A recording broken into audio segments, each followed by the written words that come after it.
मंगलवार को मद्रास हाईकोर्ट में एक अनयूजुअल नजारा देखने को मिला, जहां सॉलिसिटर जनरल तुषार मेहता और farmer attorney general Mukul Rohatgi के बीच हीटेड आर्गुमेंट सुनने को मिले। दोनों के बीच ये verbal war Tamil Nadu minister V Senthil Balaji के अरेस्ट बाय इन्फोर्समेंट डायरेक्टरेट की लीगैलिटी को लेकर हुई। When solicitor general Mehta argued that the minister was not required to be issued a pre-arrest notice by the ED as it intended to produce him on the basis of the investigation.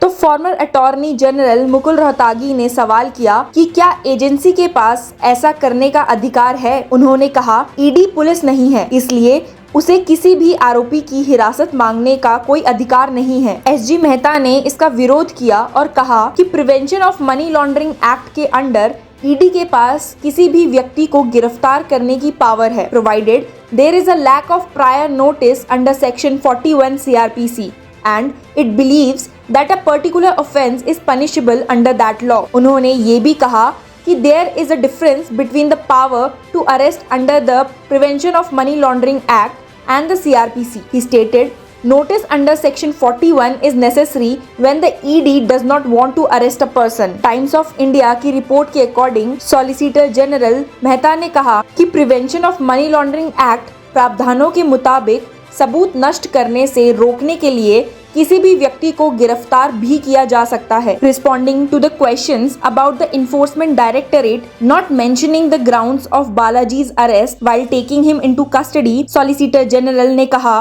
कि कानून कहता है कि इसका उल्लेख जितनी जल्दी हो सके और गिरफ्तारी के तुरंत बाद नहीं किया जाना चाहिए। He added, the grounds of arrest were read out by the sessions judge when the petitioner visited the minister in the hospital within 11 hours of the arrest. He said, भले ही भूकंप या महामारी हो, आरोपी की गिरफ्तारी के 15 दिनों से अधिक हिरासत में पूछताछ की अनुमति नहीं दी जा सकती। He argued that in Balaji's case, the period of 15 days expires on June 28 and hence the ED cannot request for custodial interrogation. Madras high court का bench of justices J Nisha Banu और D Bharat Chakravarthy were hearing a habeas corpus petition filed by the wife of arrested minister V Senthil Balaji. दोनों पक्षों की 16 घंटे की बहस पूरी होने के बाद बेंच ने वकीलों को 28 जून तक अपना लिखित बयान पेश करने का निर्देश दिया।